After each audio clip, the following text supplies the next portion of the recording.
As pirâmides representaram o maior projeto arquitetônico do mundo antigo. Elas eram túmulos construídos para abrigar as múmias dos faraós por toda a eternidade.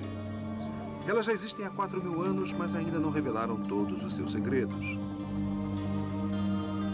Se não fosse por um homem, não haveria pirâmides.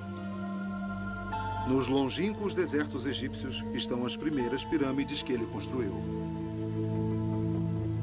Sua exploração revela o gênio que ele era e como ele superou todos os desastres. Embora desconhecido hoje, ele foi um dos mais importantes egípcios que jamais viveu, o faraó Snéfero.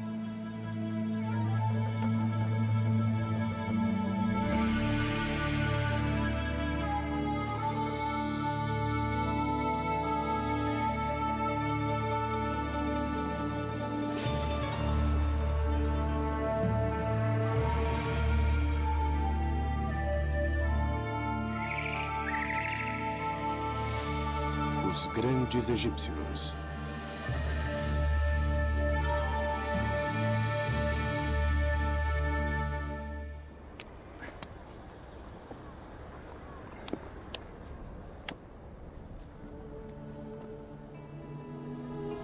Os antigos egípcios nunca criaram nada tão fantástico, arrebatador e gigantesco como a grande pirâmide de Gizé.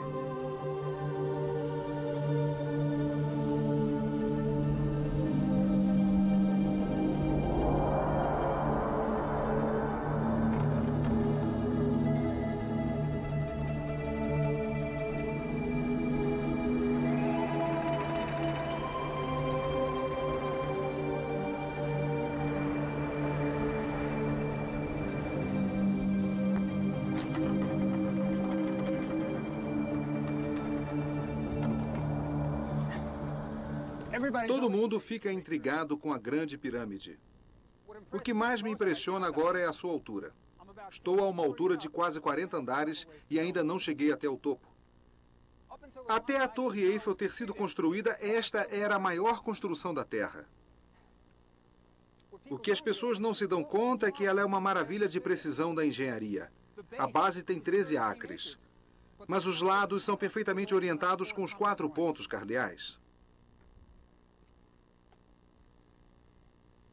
Antes de fazer uma construção como essa, você tem que resolver imensos problemas de engenharia. Os antigos construtores egípcios não eram perfeitos, cometiam erros, havia desastres, problemas. E o homem que resolveu os problemas, que contornou os desastres, foi o faraó Snéfero. Ele mostrou aos egípcios como construir as pirâmides. O faraó Snéfero era tão famoso no Egito como, digamos, Napoleão ou Alexandre o Grande. Mas por um estranho capricho do destino, ele é quase desconhecido hoje. Isso porque são as pirâmides de seus filhos e netos em Gizé que são visitadas pelos turistas.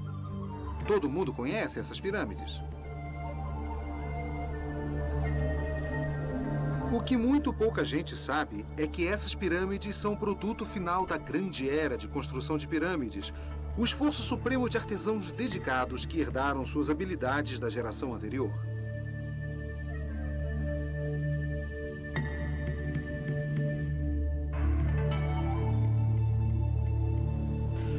As pirâmides que Snéfero construiu são pouco visitadas e em grande parte desconhecidas. Quase tão grandes quanto as famosas pirâmides de Gizé, elas são o que poderíamos chamar de seus protótipos. Foi aqui que a arte da construção de pirâmides foi aperfeiçoada. Mas as pirâmides não nos dizem nada sobre o homem que foi Snéfero. Para sabermos como ele era, temos que ir ao agitado Museu Egípcio do Cairo. Esse é o meu lugar favorito no museu. E nunca tem ninguém aqui, mas abriga um maravilhoso pedaço da história. Esta é a primeira cártula do mundo, a forma oval mágica que encerra o nome do faraó.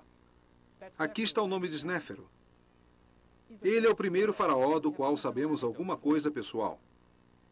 Ele era um homem e nós sabemos algumas coisas sobre a sua pessoa. Ele viveu 2.000 anos antes de Aristóteles ou Platão, mas ele não é apenas um mito, ele é um ser humano. Nós até sabemos alguma coisa sobre sua aparência. Este é Snéfero em seu trono, mas não é um retrato idealizado. Não é um faraó olhando para a eternidade. Esta é a verdadeira aparência dele. Olhem o queixo. É um queixo retraído.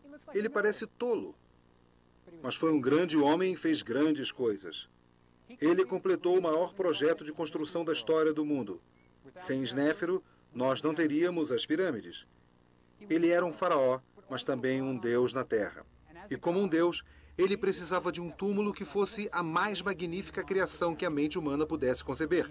Ele precisava de uma pirâmide.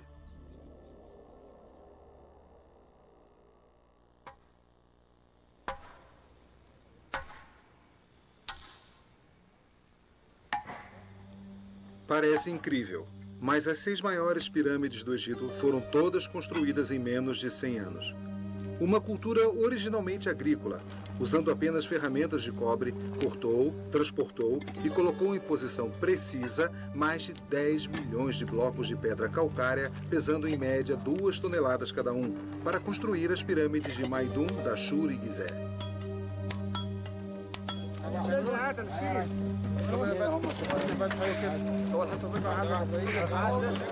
Imaginem colocar no lugar um enorme bloco de pedra a cada 3 minutos, dia e noite, continuamente durante 100 anos. E tudo isso sem usar uma única roda, que afundaria na areia do deserto. Cada bloco foi içado entre nós ou cilindros até a sua posição final na pirâmide.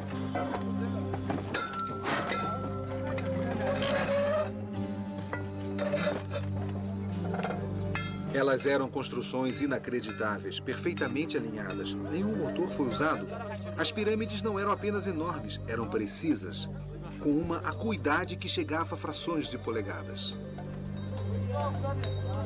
Houve mais de 70 pirâmides no Egito. Aquelas que são visitadas por milhões de turistas todos os anos são as bem-sucedidas. Desapercebidos em lugares remotos do deserto egípcio estão os fracassos, desastres que tiveram que ser abandonados. Foi Snéfero quem construiu com sucesso a primeira pirâmide verdadeira. Este gênio desconhecido governou durante o início da civilização egípcia. Sua pirâmide já tinha 2.500 anos quando Cleópatra a mostrou para César. Snéfero foi o primeiro grande egípcio. De certo modo, ele foi o George Washington do Egito.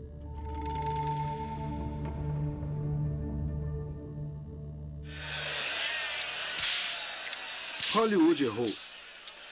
Um dos grandes mitos do Egito é que as pirâmides foram construídas por escravos, forçados a puxar enormes cargas enquanto eram açoitados por cruéis capatazes dos faraós.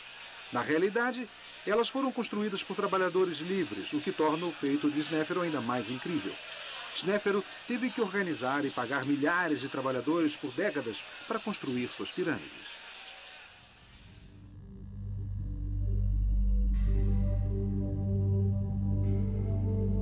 De uma nação de fazendeiros, centenas de milhares de homens foram selecionados, divididos em equipes, coordenados e enviados a vários locais de trabalho. Mas por que os primeiros maiores projetos de construção do mundo aconteceram no Egito?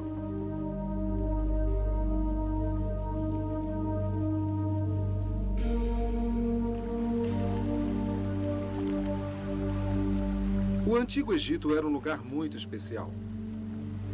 Todos os anos, a neve derretida de montanhas africanas distantes corria para o norte em direção ao mar. O Nilo inchado inundava os campos, parando apenas quando chegava à base das pirâmides.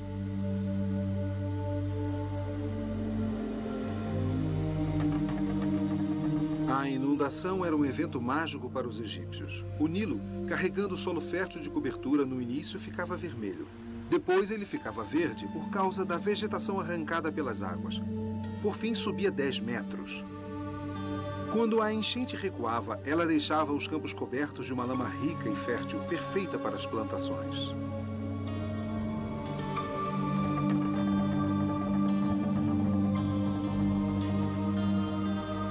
Foi o Nilo que permitiu que Snéfero construísse as pirâmides. Foi o Nilo, e apenas ele, que tornou verde o deserto. Sem ele, o Egito seria um deserto árido.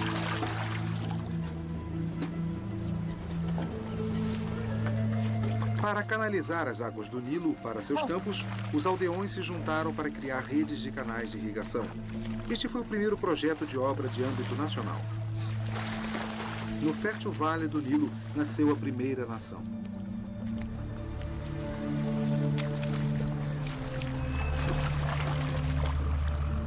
O Nilo permitiu que o Egito produzisse inúmeros campos de plantações, linho, grãos, legumes, tudo que uma sociedade precisava.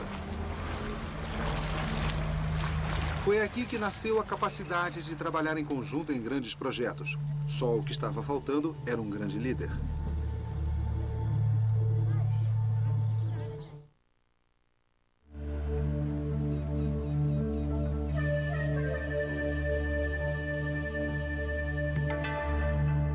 Snéfero era ambicioso. Ele foi o primeiro faraó a ter aspirações internacionais.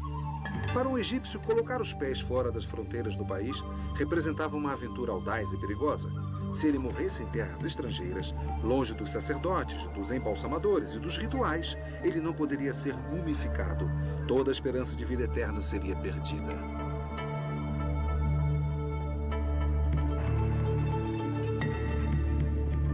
Foi Snéfero quem ousou desafiar o costume.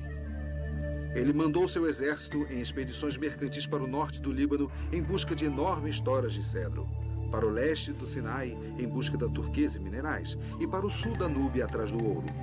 No governo de Snéfero, o Egito se tornou uma nação importante, reconhecida internacionalmente.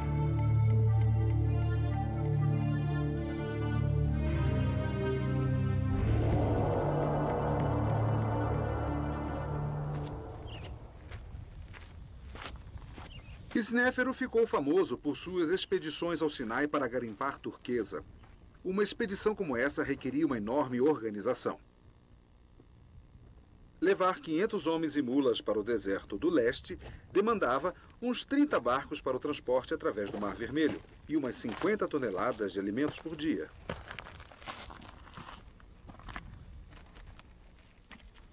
Depois do mar, havia um trecho difícil de 5 dias de mula até as minas de Wadi Makruk.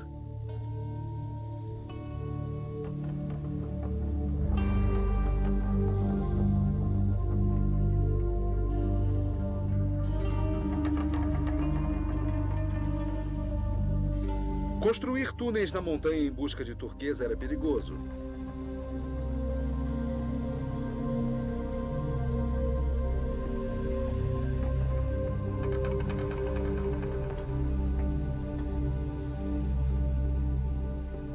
No cume da montanha havia uma caverna sagrada, onde os mineradores dormiam para sonhar com o lugar onde encontrariam a turquesa. Aqui os homens construíram um altar para a deusa Hathor, a senhora da turquesa. Construir o altar afastou os trabalhadores das minas, mas o bondoso Snéfero permitiu. Ele chegou até a mandar escultores habilidosos para registrar os progressos da expedição, criando um campo de pedras esculpidas. Hoje, esse campo ainda existe. Ainda é bem parecido com o que foi em tempos antigos. Aqui estão os nomes dos homens de uma das expedições. Mas aqui está uma história de sofrimento e heroísmo. O tesoureiro do faraó está registrando a expedição que chefiou. Por causa do calor escaldante do Sinai, o inverno era a estação de mineração. Mas esses hieróglifos contam uma história diferente. Aqui está o ponto central. Chegamos nesta terra no 3º mês da 2ª estação. Aqueles caras vieram no verão. Ele continua. No verão, as montanhas deixaram suas marcas queimadas em nossa pele. Esses mineradores não eram escravos. Eles foram de vontade própria arriscar suas vidas para trazer a preciosa turquesa para o seu faraó. A turquesa que os mineradores traziam do Sinai era transformada em engastes, adornando braceletes finamente produzidos, presentes de Snéfero para sua esposa, a rainha Retéferas. Snéfero não foi apenas um construtor de pirâmides e explorador. Ele também foi um patrono das artes. Suas oficinas reais produziram extraordinárias obras-primas em esculturas, pinturas, joias e mobiliário. Foi uma época impressionante. As realizações artísticas durante o reinado de Snéfero foram tão fantásticas que acabaram por estabelecer os padrões que perduraram pelos próximos 2.500 anos. O ganso de Maidum parece tão natural hoje como quando foi pintado 5.000 anos atrás.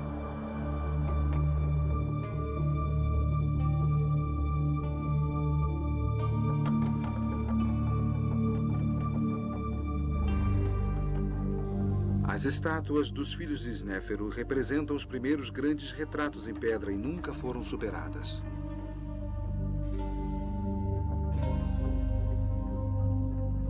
O fino retrato em pedra de Ankaf o mostra como um homem maduro e pensativo, um pouco pesado, ele era bem-sucedido. O irmão de Ankaf, Remiano, tem dobras de gordura, ele era mesmo próspero. No Museu do Cairo, há outro dos filhos de Snéfero, Horruta, e sua linda esposa Nofret. Estão sentados um ao lado do outro e seus olhos de pedra cristalina parecem olhar os milhares de visitantes que param para vê-los. Existe um detalhe maravilhoso. As mulheres egípcias costumavam usar perucas e podemos ver o cabelo verdadeiro de Nofret sobre a testa por baixo da peruca. A mobília que Snéfero mandou construir para sua esposa está entre as mais belas que já foram feitas no Velho Egito. São obras-primas de simplicidade. Suas linhas são retas, limpas e elegantes. Elas não precisam de uma ostentação vulgar de ouro. Apenas hieróglifos dourados para proclamar os títulos da rainha.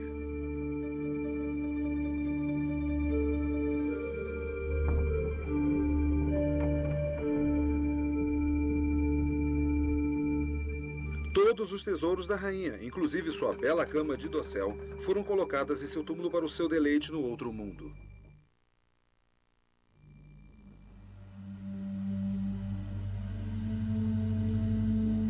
Os antigos egípcios acreditavam na ressurreição. Eles acreditavam que o corpo levantaria e andaria no outro mundo. É por isso que os egípcios praticavam a mumificação, um complexo ritual religioso para conservar o corpo que durava 70 dias.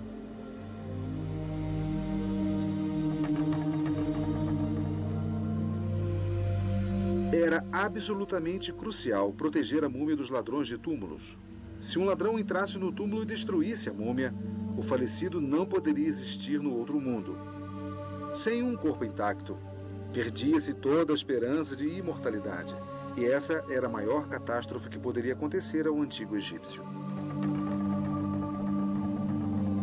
Uma vez que a múmia tinha sido conservada, um túmulo sofisticado era construído para protegê-la por toda a eternidade. Esses primeiros túmulos eram chamados de mastabas.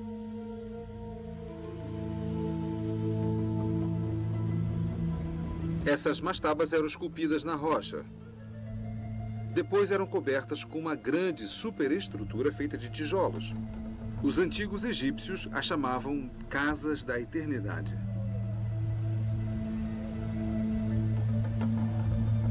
Essa mastaba é uma das maiores que já foram construídas. Ela tem uma característica notável que deveria evitar que fosse roubada. Não existe absolutamente nenhum acesso para a câmara sepulcral a partir do solo.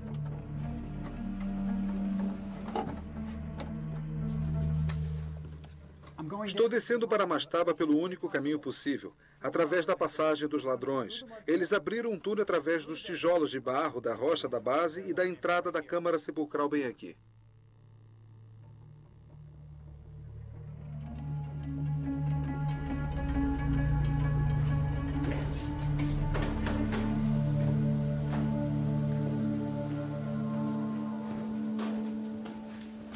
Esse é o túmulo de uma pessoa muito importante. Provavelmente um rei ou uma rainha. Esse sarcófago é o primeiro da história. O corpo foi colocado aqui dentro. A tampa foi fechada, mas mesmo assim ele foi roubado. Aqui está a marreta dos ladrões que foi usada para arrombar a tampa. Após o sepultamento, essa câmara foi fechada por cima, e apesar de centenas de milhares de toneladas de tijolos de barro que foram colocadas em cima, ele foi roubado. Snéfero tinha um grande problema. Seu problema era o fato de ser quase impossível deter os ladrões de túmulo. Mesmo na época de Snéfero, o túmulo de sua própria esposa foi roubado. Não importa quão complicadas fossem as passagens dentro do túmulo, os ladrões conseguiam achar o tesouro. A razão disso é que, frequentemente, os ladrões de túmulo eram as mesmas pessoas que o haviam construído e que o conheciam como ninguém. A solução estava em criar alguma coisa sólida o suficiente para impedir os ladrões, mesmo que eles soubessem onde estava a câmara sepulcral. Mas Snéfero não foi o primeiro a tentar isso. Tudo havia começado em Saqqara. A pirâmide de degraus de Saqqara foi terminada durante a infância de Snéfero e veio a ter um profundo efeito em sua vida. O que mais intriga nesta pirâmide de degraus é que ela é a primeira construção feita de pedras. Nós poderíamos supor que eles começaram com pequenos prédios de pedra, para depois tentarem construções mais ambiciosas, até que algo realmente grande fosse construído. Mas não foi assim. De repente, como que vinda do nada, surgiu a pirâmide de degraus.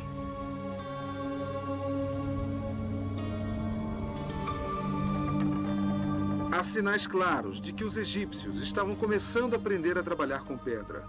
Os pedreiros copiavam fielmente na pedra as colunas e paredes de palácios que haviam sido construídos com feixes de bambus de papiro e tijolos de barro. Assim, detalhes arquitetônicos maravilhosos resultaram em estruturas completamente não funcionais.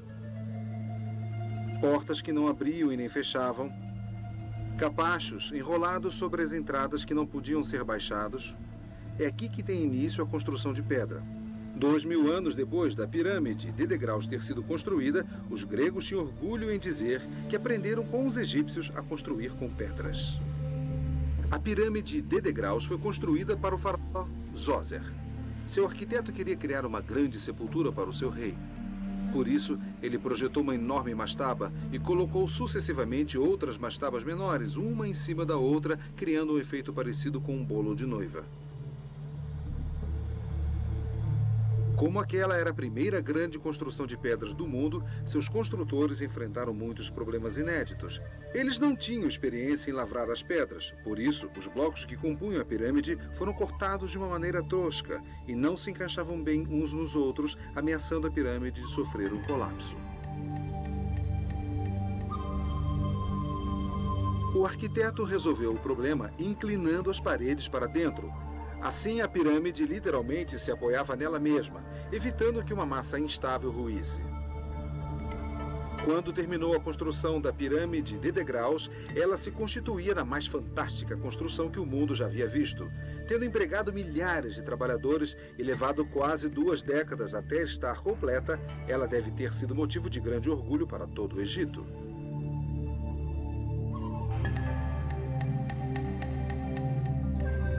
Vocês podem apostar que quando Snéfero era criança, ele deve ter ficado fascinado com a pirâmide e talvez até tenha sonhado em construir a sua própria.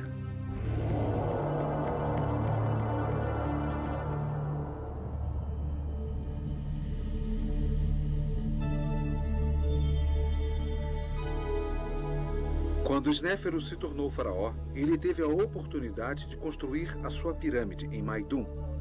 Logo que nós a vemos, percebemos que há algo muito errado, mas não fica claro o que é. O monumento parece mais uma torre ameaçadora do que uma pirâmide. Quando você explora o local, surgem ainda mais perguntas. Por que as paredes da câmara sepulcral são toscas, não acabadas?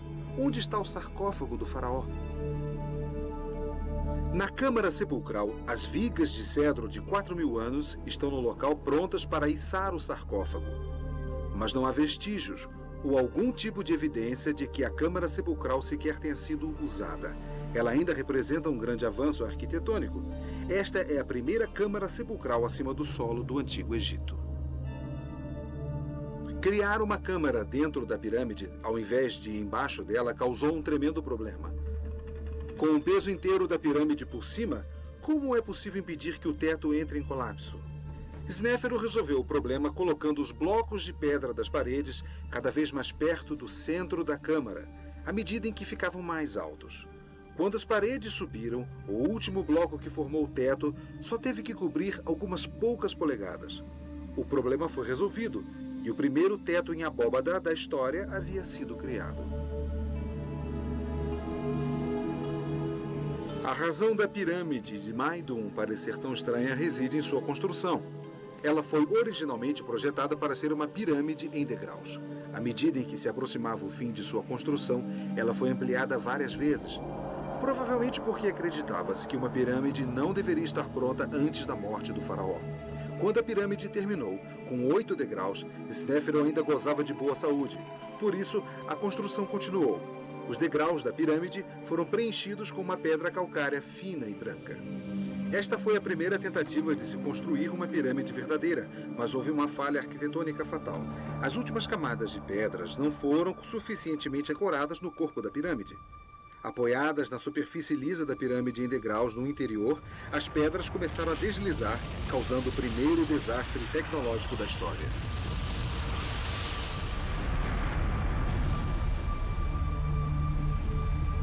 É por isso que a pirâmide parece tão estranha hoje.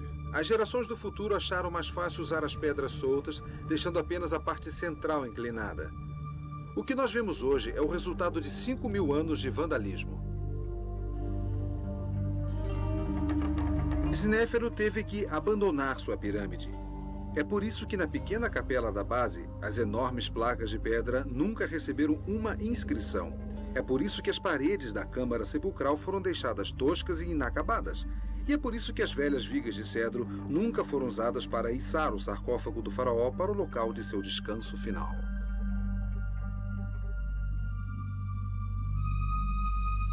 Na verdade, só sabemos que a pirâmide pertencia ao faraó Snéfero por causa de um grafite escrito quase 1000 anos depois dela ter sido construída. O escriba Ankeperkaresenet visitou a pirâmide e escreveu na capela: Vim para ver o belo templo do rei Snéfero. Eu o encontrei. Foi como se o céu estivesse nele e o sol brilhando em todo o seu interior. Que chova mirra fresca dos céus. Que caia incenso no telhado do templo do rei Snéfero. Vocês podem imaginar como deve ter sido difícil para o arquiteto, que era o próprio filho de Snéfero, ter que ir até o faraó para lhe contar que o trabalho de 20 anos estava em ruínas e que seu túmulo era imprestável? É indicativo da personalidade de Snéfero o fato dele não ter desistido, mas sim ordenado simplesmente que a construção de Maidum fosse abandonada e que procurasse um novo local.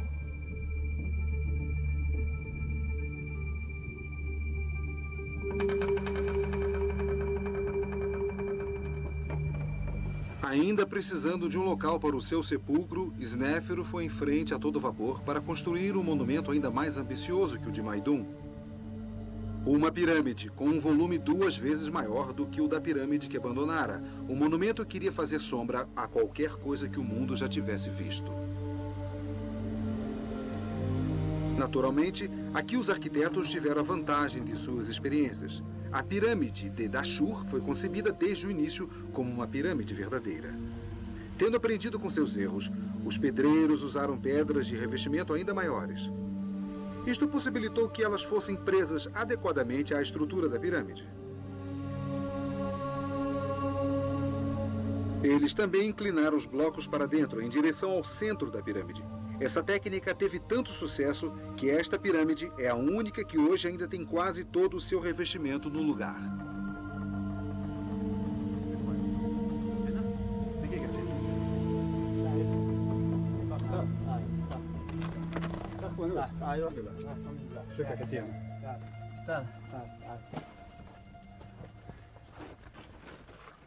Há um grafite interessante aqui. Centenas de anos depois da morte de Snéfero, um sacerdote de nome Wainank veio aqui e escreveu seu nome. Ele queria ligar o seu nome ao de Snéfero.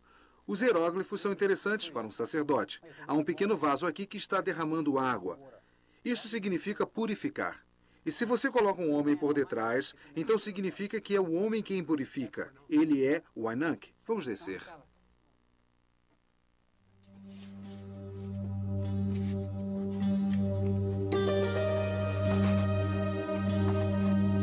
Partindo da entrada, um longo caminho desce até o corpo da pirâmide, mais de 70 metros.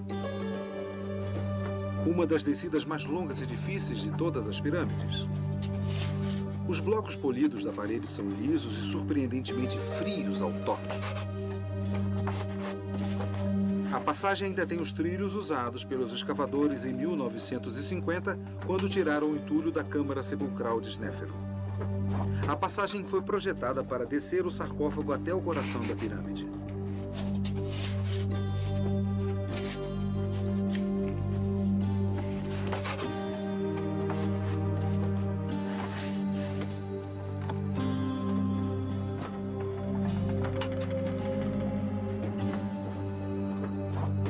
Uma vez que o corredor desce abaixo da base de pedra, não há mais blocos lisos e as paredes se tornam bastante toscas. Ainda temos que descer mais 47 metros no subsolo, debaixo da pirâmide, dentro da sua base de pedra. Depois de ficarmos agachados por tanto tempo, é um alívio e um choque entrar numa pequena sala com teto em abóbada de 12 metros e meio. Incrível.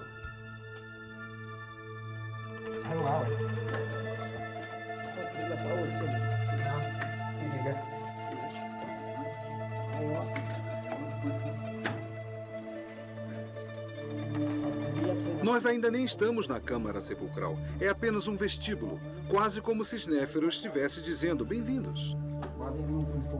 Para chegar até a Câmara Sepulcral, você ainda tem que subir uma escada de corda.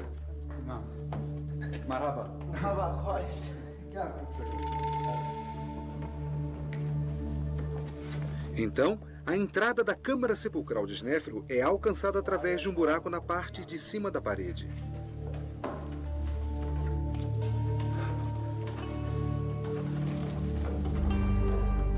Esta é a razão para a escada maciça. Depois da escada de corda, ela parece bastante firme. Quando você começa a subir essa escada, você percebe. Todas as 4 paredes são inclinadas para dentro para formar um teto em abóbada. É incrível.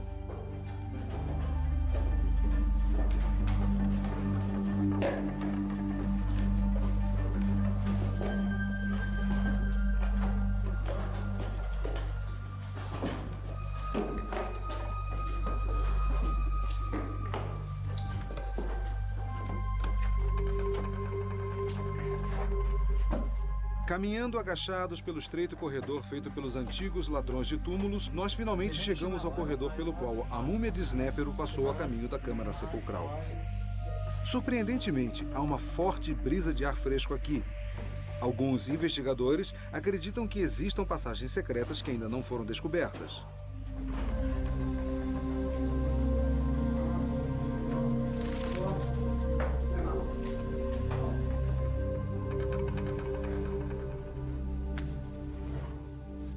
Finalmente chegamos à Câmara Sepulcral. O grande feito de Snéfero não foi ter desistido depois do desastre de Maidum. Ele construiu isso. Quando terminou, era a maior sala do planeta. Ela tem 17 metros de altura. A 17 metros de altura, um teto em abóbada. As paredes se inclinam para dentro, de baixo até em cima. Mas houve um problema. As paredes começaram a se mover debaixo do peso enorme da pirâmide acima. Aqui embaixo, há vigas de cedro. Tem 4.000 anos de idade. Elas tiveram que ser colocadas quando as paredes começaram a se mover. Houve problemas aqui também. As paredes começaram a rachar e a se mover para dentro. E para assegurar que a coisa toda não ruísse, eles colocaram vigas para segurá-la. Originalmente, a pirâmide de Dashur era para ser uma pirâmide verdadeira, mas quando surgiu o problema na Câmara Sepulcral, os arquitetos de Snéfero decidiram terminá-la reduzindo o ângulo de 54 graus para 43 graus. E é por isso que ela é chamada de pirâmide curvada. Isso reduziu a quantidade de pedras necessárias para completar a pirâmide e aliviou o peso sobre as câmaras na parte de dentro. Apesar disso, a pirâmide ainda era perigosa demais para o sepultamento da múmia de Snéfero. Snéfero havia erguido as 2 maiores construções da história do mundo e as 2 eram imprestáveis. Surpreendentemente, ele não desistiu. Mas agora o tempo estava se esvaindo para o velho faraó. Ele tinha que construir uma pirâmide bem-sucedida para ser o local de seu descanso final. A pirâmide curvada deve ter despertado um sentimento de orgulho entre os egípcios. Ao invés de abandonar o local como havia feito em Maidum, Snéfero construiu sua última pirâmide a menos de 1.500 metros dali. Hoje, quando o sol a ilumina, ela parece vermelha. Todas as indicações nos sugerem que ela foi um sucesso total. A Câmara Sepulcral é estável e ela é tida como a primeira pirâmide verdadeira da história.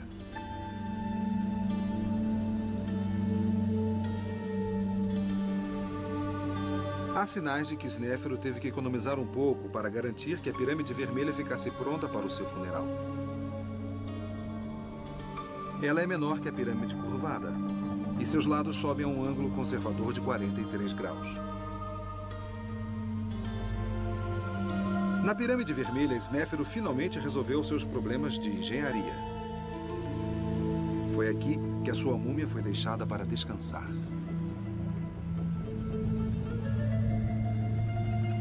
Séculos depois da sua morte, sacerdotes devotos ao culto de Snéfero ainda colocavam pão e cerveja aqui para a alma do faraó, para que ele pudesse ter vida, prosperidade e estabilidade para sempre.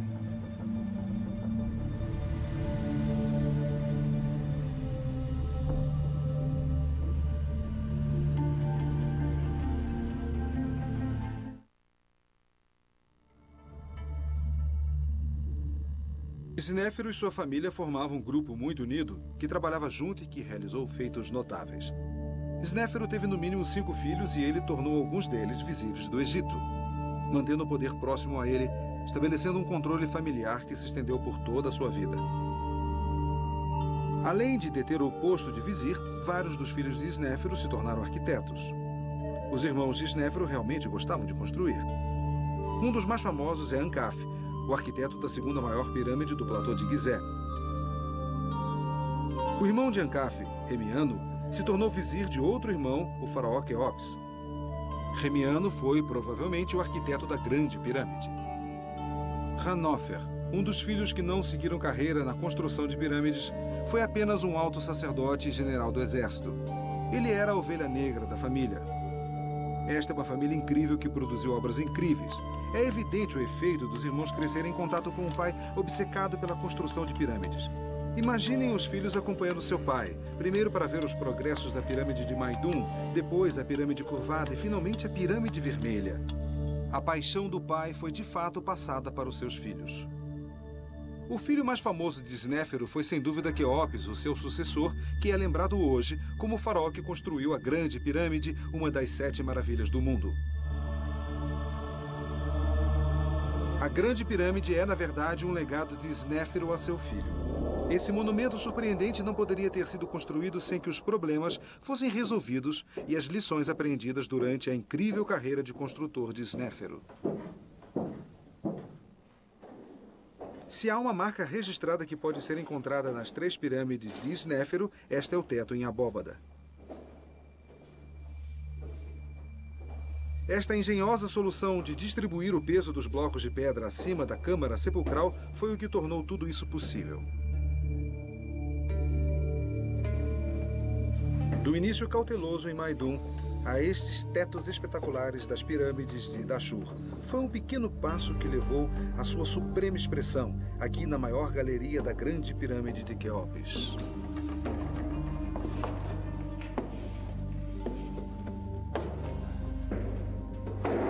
Um dos maiores espaços internos de todos os tempos.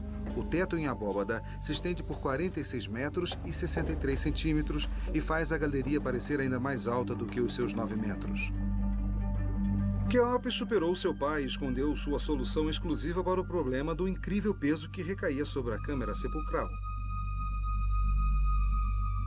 As placas de granito que formam o teto nunca conseguiriam aguentar o peso da pirâmide, a não ser que o seu peso fosse distribuído.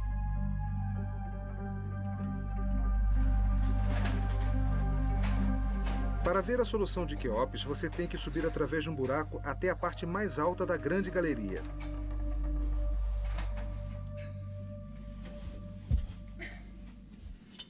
Este é o segredo que explica por que o teto da câmara sepulcral não ruiu.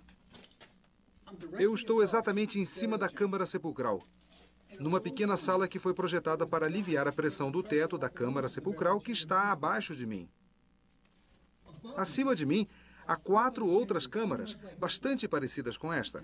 E no topo de todas elas, há 2 enormes placas que formam um V invertido, que aliviam ainda mais a pressão sobre a câmara sepulcral. É uma espécie de teto abobadado que foi melhorado. Snéfero teria adorado isso. As câmaras de alívio funcionam maravilhosamente bem. 5.000 anos depois delas terem sido construídas, a câmara sepulcral ainda está intacta, virtualmente perfeita. Se não fossem os ladrões de túmulos, a múmia de Quéops ainda estaria aqui.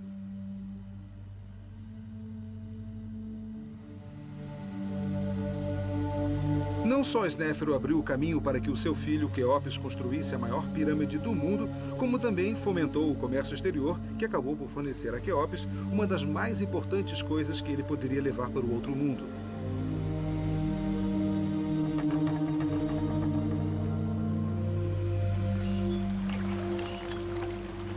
No Antigo Egito, tudo era transportado ou por barco ou por jumentos.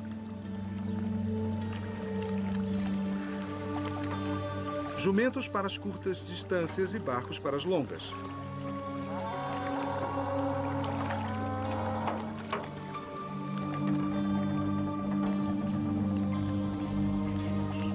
Em 1954, foi encontrado um barco enterrado perto da Grande Pirâmide. Ele tinha 44 metros e fora construído por Quéopes com madeira trazida do Líbano por seu pai Snéfero.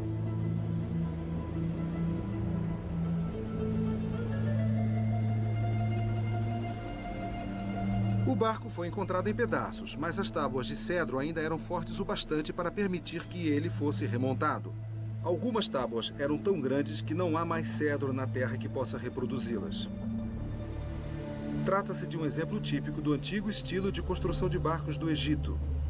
As tábuas eram amarradas, umas nas outras. Na água, a madeira inchava e as cordas encolhiam, selando os buracos e impedindo que a água entrasse. O barco não tinha mastros ou velas. Ele apenas tinha remos para impulsioná-lo. Mas qual era o objetivo daquele barco? Será que ele era usado na vida real pelo faraó? Ou será que a verdadeira função dele era levar o faraó em sua última jornada através do céu até o outro mundo?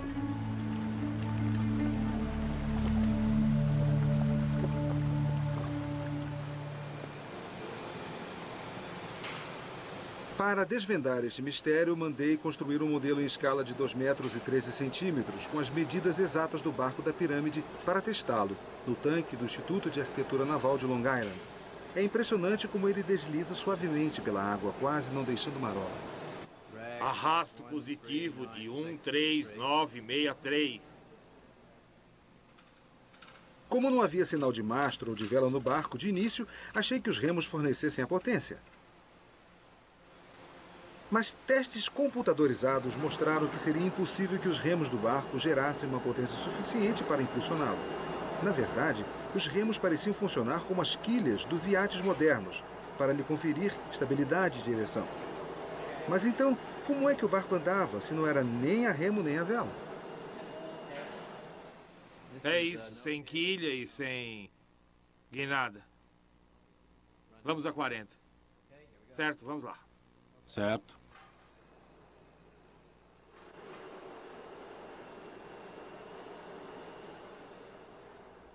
Sabemos que frequentemente os barcos de rituais eram rebocados do Antigo Egito quando transportavam os corpos dos mortos da margem leste para a margem oeste para o sepultamento final. Aquele barco de cedro de 4.000 anos pode ter trazido o corpo do filho de Snéfero para o oeste, para o sepultamento na Grande Pirâmide.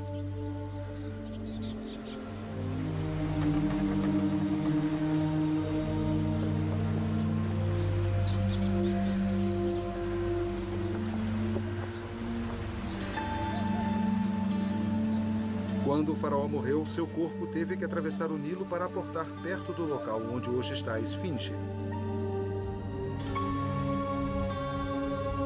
Seu corpo deve ter sido carregado por uma curta distância até o templo do vale, onde ele foi cuidadosamente mumificado.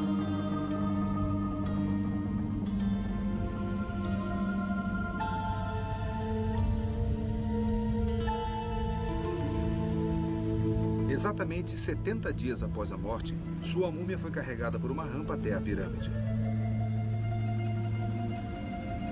Acompanhado por sacerdotes que cantavam os antigos ritos, o corpo descansou no coração do mais impressionante monumento jamais criado pela humanidade.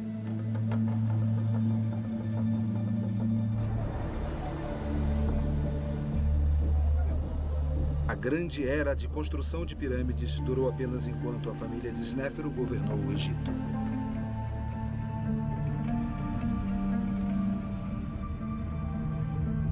Seu filho construiu a Grande Pirâmide. Seu neto construiu a segunda maior pirâmide que jamais se viu, logo ali ao lado.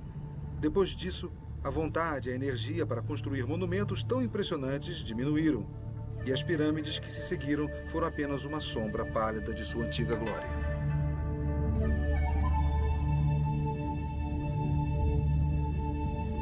Os antigos egípcios recordavam dos tempos de Snéfero como sua idade do ouro. 700 anos após a morte de Snéfero, os faraós da 12ª dinastia retornaram a Dashur para construir suas pirâmides à sombra dos monumentos de Snéfero. A pirâmide de tijolos de barro de Amenemhat III, hoje atingida pela erosão e em ruínas, lembra mais um formigueiro.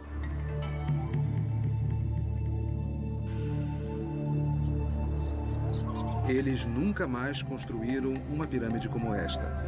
Quando os egípcios querem se vangloriar de alguma coisa grandiosa, eles costumam dizer: só nos tempos de Snéfero se viu algo assim.